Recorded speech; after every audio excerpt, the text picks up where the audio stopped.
Have you ever read stories with characters that resemble people we see in our daily lives?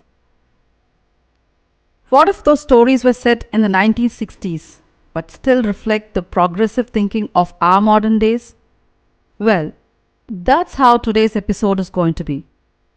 Hello everyone, welcome back to Books.com Litgyan, where we have yet another Tamil book to discuss, which is none other than The Heroine and Other Stories by a storyteller Jayakanthan, or JK as he is popularly known.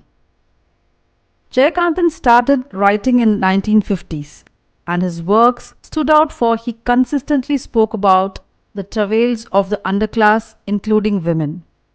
Scented with the sweetness of jasmine and freshness of coffee, placid and unruffled on the surface, these stories tell us how bold and straightforward Jayakanthan's thoughts were and reverberate with a deep vein of psychological drama.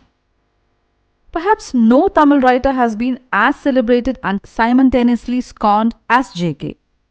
Either way, he has inspired strongest of emotions in his readers and fellow writers. This book is a collection of 10 stories and one novelette, originally written in Tamil, translated by his daughter J. Deepalakshmi.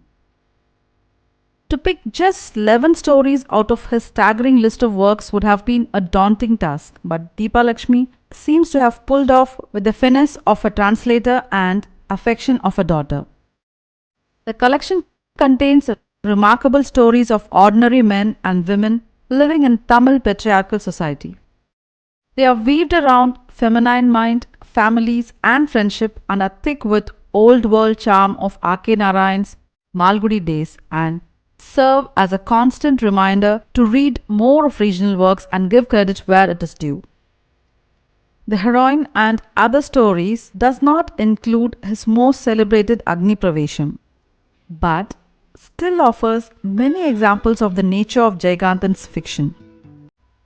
Predominantly set in Tamil Nadu, it's a world inhabited by ordinary women living non-descriptive lives but suddenly discovering what's extraordinary about themselves in an overwhelming moment of crisis. To begin with, The Heroine, the first short story in the collection, we have Madhuram, the doting, unquestioning wife of our hero, the flamboyant, reckless Sitaraman. Though a father of two, every morning he spends a good amount of time in his vanity, grooming himself. Madhuram only needs to discover her husband's relationship with a colleague, and she firmly shows him the door. And Kamala, the husband's lover, is stunned by illiterate Madhuram's resolute response and determination, which gives her confidence. Kamala, too, decides to break up with her selfish lover to lead a respectful and independent life. It is aptly titled The Heroine, and I would say it's written quite ahead of its time. There are conflicted women characters who break the threads of patriarchy either by revolt or realization, and one such character is Kunjamal from New Horizon, yet another quintessential Jayakanthan's protagonist. When faced with the tough challenge of having to choose between accepting a daughter's relationship with Venu and family honor, Kunjamal picks the former. Her daughter Indu has been confined to a single room for 4 years for the sin of trying to elope, during which period they haven't spoken.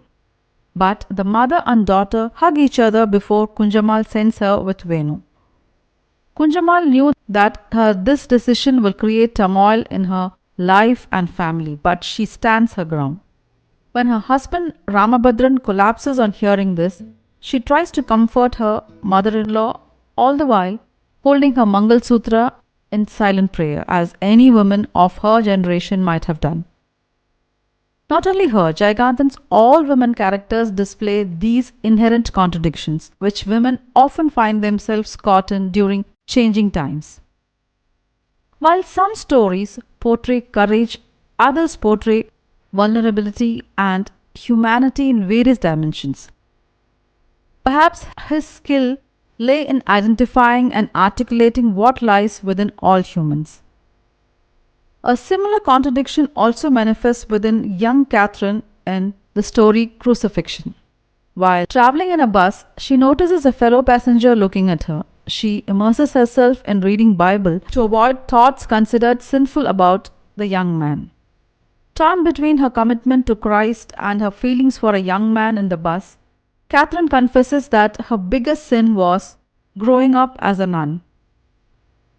In Radha, who is the protagonist of the story The Pervert, the contradiction is subtle and almost breezy.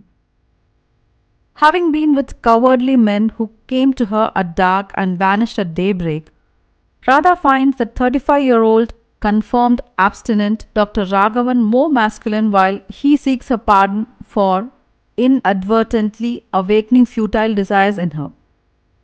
In a generation where women are still harassed and abused, I am amazed at how gently the author has portrayed the problems of women and the social pressures they face, despite growing up in times where women were nothing more than cooking and baby making machines. In these stories, while exploring human emotions in both raw and complex forms through divergent characters and circumstances, we see his men wavering between overwhelming authority and overpowering guilt, and women going from unquestioning submission to silent assertion of their rights. In the process, many things change about the people, and the women in particular stand out. To me, Jayakanthan's men seem more vulnerable, like the policeman in Pole Bearers, who struggles to break the news of a child killed in a road accident, and also the character in Beyond Cognizance, who misses the train after offering alms to a beggar, and that train meets with an accident. In both these stories, Jayakanthan takes the reader through an intense mental journey, sparking several important questions and thoughts in the process. Then there are men like Raman in The Guilty, who wallows in inexpressible guilt after forcing a young man who is his neighbor to move from the house opposite his because he suspects him of having lustful eyes for his young second wife Janaki. The one thing I felt was that JK could have been kinder to his male characters as they have been depicted either as weak or succumbing to pleasures. There are some extraordinary women and men in these stories. Women who are not afraid to throw a man out of the house when betrayed, women who stand by one another against an autocratic man in the family and reduce him to pulp, women who can wail for the dead child of another, men who can cry ashamedly, and also men who can define friendships. This collection absolutely presents the range of JK's writing from a different perspective. Each story sensitively explores situations in the lives of both marginalized and middle class, delves deep into the depths of the human psyche, revealing the hidden strengths ordinary people find within themselves when faced with extraordinary circumstances.